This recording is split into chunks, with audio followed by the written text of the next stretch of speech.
Assalamualaikum warahmatullahi wabarakatuh.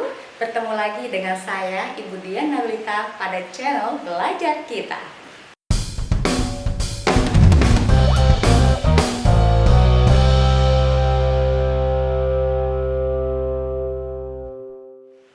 Pada kesempatan kali ini kita akan mempelajari tentang surat lamaran pekerjaan. Hal apa saja sih yang akan kita pelajari dalam materi ini?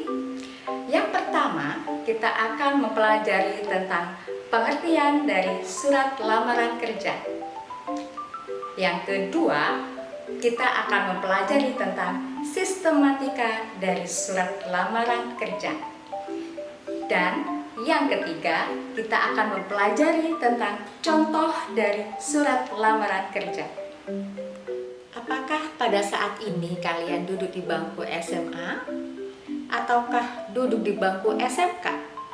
Jika tidak kedua-duanya, apakah kalian sedang ingin mencari lowongan pekerjaan? Jika jawaban kalian iya, maka kita perlu menyimak materi ini. Agar kita dapat memahami materi ini dengan baik, alangkah baiknya kita dapat memahami terlebih dahulu dari sisi definisinya terlebih dahulu. Surat lamaran pekerjaan menurut Kemendikbud pada tahun 2017 pada halaman 1 dikatakan bahwasanya surat yang berisi permohonan untuk bekerja di suatu lembaga, perusahaan atau perseroan terbatas yang pada umumnya memiliki bagian-bagian yang berisi pertama, identitas diri, yang kedua, jasa yang dapat dilakukan, ketiga, pendidikan, dan yang keempat, keterangan keahlian dan pengalaman. Setelah kalian memahami definisi dari lamaran kerja, tentunya ada hal yang ingin kalian tanyakan. Bagaimana sih cara agar diterima bekerja? Ada 4 hal, ada 4 trik yang perlu kalian ketahui. Yang pertama, kalian harus mengetahui informasi lowongan pekerjaan. Mungkin bisa dinilai klasik, akan tetapi ini hal yang urgent untuk diketahui. Dapat dari manakah sih informasi lowongan pekerjaan ini? Pada zaman digital sekarang ini, informasi pekerjaan dapat kita temukan dengan mudah melalui internet. Semua informasi lowongan pekerjaan yang update akan kita temukan. Atau cara yang kedua, melalui koran. Pada koran tertentu, pada hari tertentu, biasanya mereka akan mengupload, akan mengirim informasi-informasi tentang lowongan pekerjaan. Atau yang ketiga, dari pamflet-pamflet yang ditempelkan pada instansi tertentu. Poin yang kedua, yaitu memilih lowongan pekerjaan yang sesuai. Kita semua memiliki kualifikasi pendidikan yang berbeda-beda. SMK memiliki kualifikasi pendidikan yang banyak, begitu juga SMA. Apalagi kalian apabila sudah menempuh jenjang perkuliahan, pasti memiliki kualifikasi pendidikan yang juga beragam. Oleh karena itu, alangkah baiknya apabila kalian dapat memilih yang sesuai dengan kualifikasi pendidikan kalian. Poin yang ketiga, yaitu menulis surat lamaran pekerjaan yang baik dan menarik. Bagaimanakah menulis surat lamaran pekerjaan yang baik dan menarik itu? Yaitu menulis surat lamaran pekerjaan yang sesuai dengan struktur atau sistematika dari surat lamaran pekerjaan, dan tentunya sesuai dengan kaidah-kaidah yang ada pada surat lamaran pekerjaan. Poin yang keempat, yaitu mengetahui waktu mengirim dan cara mengirim yang tepat. Kapan waktu mengirim yang tepat untuk lowongan pekerjaan? Yaitu maksimal 2 minggu dari dipublikasikannya lowongan pekerjaan. Karena jika waktu lebih dari 2 minggu, bisa jadi lowongan yang kita inginkan sudah terisi oleh pelamar yang lainnya. Kemudian, bagaimana cara mengirim yang tepat? Maka kita harus mengecek ulang lowongan pekerjaan tersebut. Apakah yang diminta melalui via email, ataukah via pos, ataukah langsung walk interview. Namun, jika yang diminta walk interview, maka kita ada persiapan lebih. Persiapan lebih di situ dari performance, kemudian pengisian wawasan kita terhadap posisi yang harus kita isi. Seperti yang sudah Ibu jelaskan di awal, kita dapat mengetahui informasi lowongan pekerjaan dari berbagai hal. Salah satunya adalah dari iklan atau surat kabar. Asal dari mana lowongan kerja kita dapatkan ini dapat mempengaruhi bagaimana cara kita membuat kalimat pembuka lowongan lamaran pekerjaan. Nah, salah satu contoh ketika kita mendapatkan lowongan kerja dari iklan atau surat kabar, maka contoh kalimat pembukanya adalah sebagai berikut. Setelah membaca iklan yang dimuat dalam harian tanggal yang menyatakan bahwa jika lowongan kerja kita dapatkan dari seseorang, ya tentunya seseorang di sini harus seseorang yang memiliki posisi tertentu pada perusahaan tersebut, maka lowongan itu biasanya berupa rekomendasi. Maka kalimat pembukanya pun akan berbeda dengan yang berasal dari iklan atau surat kabar. Contoh kalimat pembuka yang berasal dari informasi seseorang adalah sebagai berikut.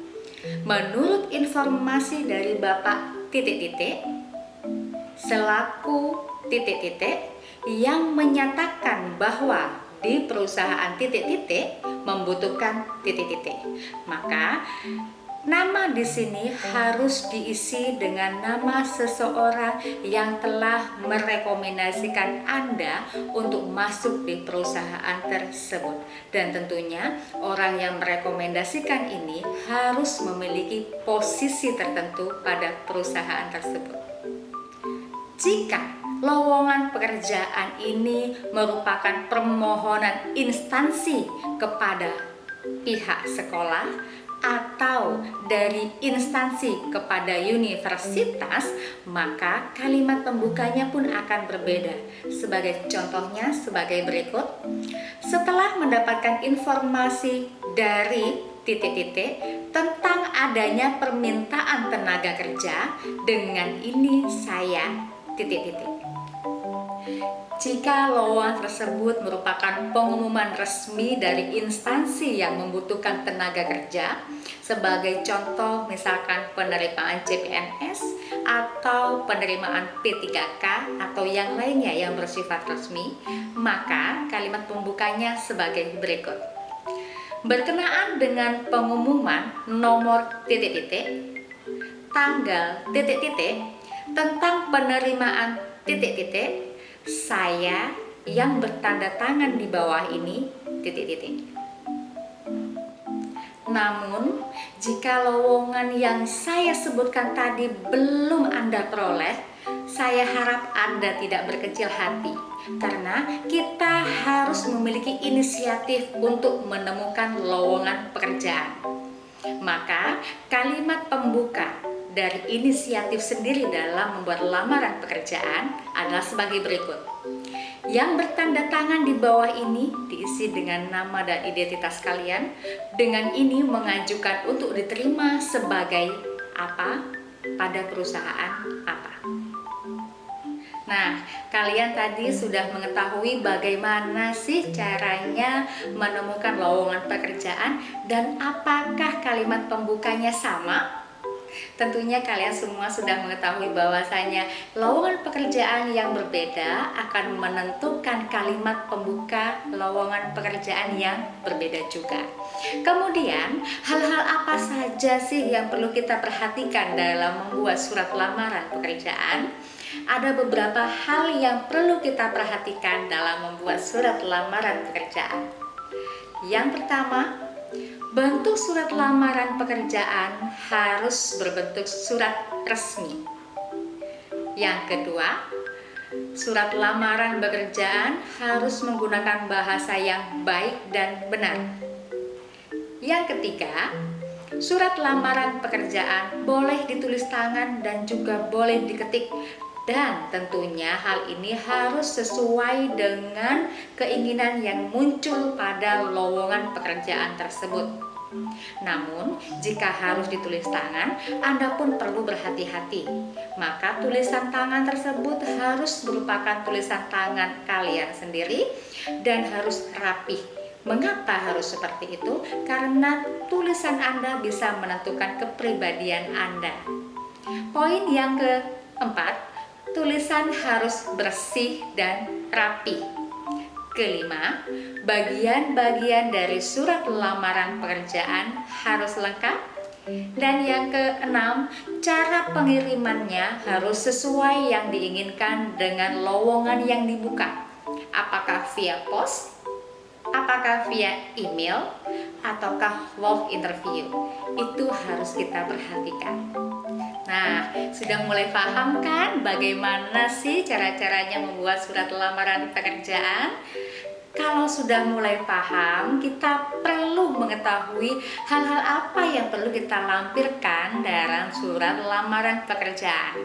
Yang pertama, yaitu membuat CV. Tahukah kalian apa CV?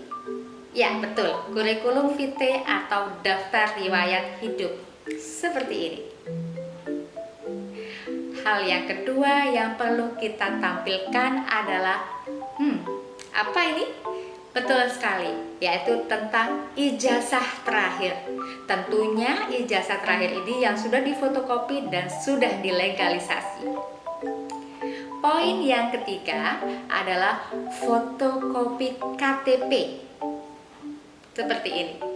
Kenapa? Karena ini berisi tentang identitas kita.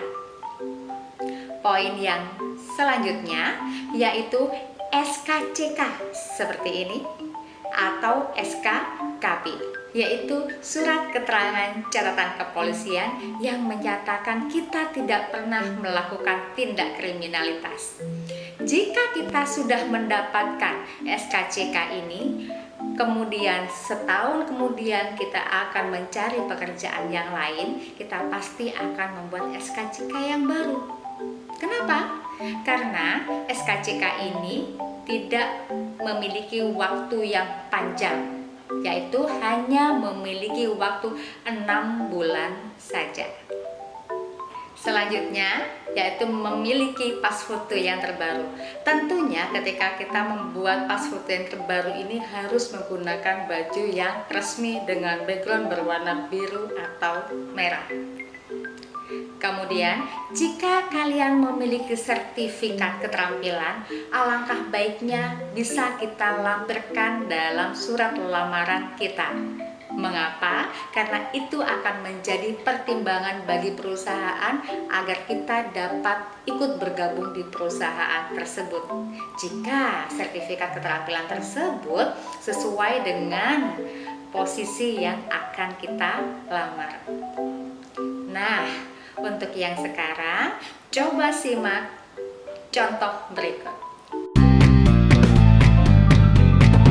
Nah, sekarang kita akan mempelajari lebih lanjut ya tentang lamaran pekerjaan ini. Nah, coba kalian perhatikan di sisi samping ibu. Di sini ada contoh surat lamaran. Silakan diamati terlebih dahulu. Nah, surat lamaran ini menurut kalian apakah sudah betul? Iya. Nah, contoh di samping ini masih ada beberapa hal yang perlu perbaikan. Bagian awal di sana ada tanggal surat. Apakah betul? Oke, kita lanjut dulu. Bawahnya lagi kita temukan ada perihal, kemudian ada alamat surat, kemudian ada salam pembuka yang menggunakan kata Assalamualaikum. Selanjutnya diawali dengan kalimat pembuka, isi, dan penutup. Sudah kalian amati? Oke, jika sudah kita amati, coba akan kita bahas satu persatu. Di contoh samping ini ada hal yang masih perlu perbaikan. Yang pertama yaitu alamat surat dalam. Pada bagian contoh surat lamaran di samping ini, alamat dalamnya masih salah Coba kita cek di sini. Di sini ada kesalahan menggunakan kata kepada yang terhormat PTN Sefal. Harusnya seperti ini, yaitu menggunakan kata yang terhormat saja tanpa menggunakan kata kepada. Mengapa ya kok harus menggunakan kata yang terhormat saja? Karena dalam penulisan alamat surat itu ada dua caranya. Ada penulisan alamat surat luar dan ada penulisan alamat surat dalam. Yang di atas yang menggunakan kata kepada adalah cara penulisan alamat surat luar yang biasanya terdapat pada amplop surat. Akan tetapi yang ini merupakan alamat surat dalam yang tanpa menggunakan kepada. Di manakah letak alamat surat dalam? Yaitu berada di suratnya. Jadi tanpa menggunakan kepada. Bisakah kalian memahaminya? Nah, apa kesalahannya lagi? Coba kita lihat lagi. Yaitu salam pembuka. Salam pembukanya di sini menggunakan kata, ya betul, menggunakan kata Assalamualaikum. Sedangkan yang kita tuju adalah perusahaan yang umum. Maka salam pembukanya kita harus menggunakan salam pembuka yang umum, yaitu menggunakan kata dengan hormat. Setelah itu ada apa? Ya, betul. Ada salam pembuka. Salam pembuka ini kita sesuaikan ya, seperti yang sudah kita jelaskan tadi. Selanjutnya yang salah adalah posisi yang dilamar. Coba kita lihat lagi hal yang di samping ini. Posisi yang dilamar di sana tidak disebutkan, hanya disebutkan membutuhkan karyawan. Sedangkan karyawan pada perusahaan memiliki banyak sekali posisi. Bisa saja marketing, ya, bisa saja back office ataukah yang lainnya. Akan tetapi jika tidak dituliskan seperti contoh di samping ini, maka dapat dikatakan surat lamaran ini salah karena kurang spesifik. Selanjutnya, yang salah adalah kalimat penutup. Mari Ibu bacakan. Demikian surat lamaran ini, besar harapan saya agar dapat diterima di perusahaan Bapak. Karena saya sangat membutuhkan, kita garis bawahi, saya sangat membutuhkan. Atas perhatian Bapak, saya sampaikan banyak terima kasih. Contoh ini adalah contoh yang salah karena kita selaku pelamar memiliki kompetensi yang kita jual. Maka kalimat penutupnya harus menampilkan kemampuan kita bahwasanya kita memiliki kompetensi yang layak untuk perusahaan. Maka tidak boleh menggunakan kalimat penutup yang mengibah seperti ini. Kemudian bisa kita lanjutkan lagi. Bagian-bagian dari surat lamaran. Nah, kalian sudah mengetahui contohnya sebagai awalan. Sebenarnya hal-hal apa saja sih yang harus ada dalam surat lamaran? Oke, coba kita lihat di sini. Ada 10 hal yang harus ada dalam surat lamaran pekerjaan. Yang pertama adalah tempat dan tanggal. Yang kedua, perihal. Yang ketiga, alamat dalam. Yang keempat, salam pembuka resmi. Yang kelima, pendahuluan dengan mencantumkan posisi yang dilamar. Yang keenam adalah identitas diri. Ketujuh, keahlian. Kedelapan, hal-hal yang perlu dilampirkan seperti tadi yang Ibu sudah sampaikan, bisa saja ijazah, KTP atau SKCK dan yang lainnya. Kesembilan, penutup, dan yang terakhir adalah salam penutup tanda tangan yang disertai dengan nama terang. Nah, setelah membuat surat lamaran kerja, apakah kita sudah bisa mengirimkan surat tersebut? Jawabannya tentu saja tidak. Kita perlu juga melampirkan daftar riwayat hidup atau yang sering dikenal dengan kurikulum vitae. Contohnya sebagai berikut.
apakah kalian sudah bisa memahami materi lamaran pekerjaan?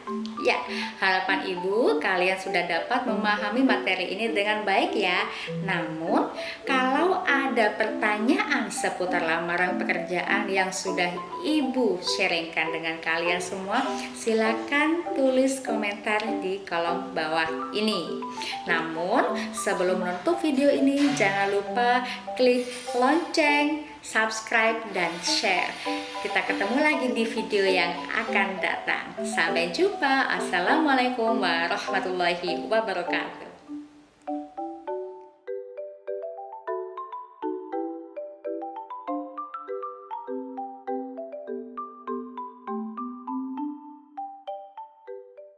Orang pekerja.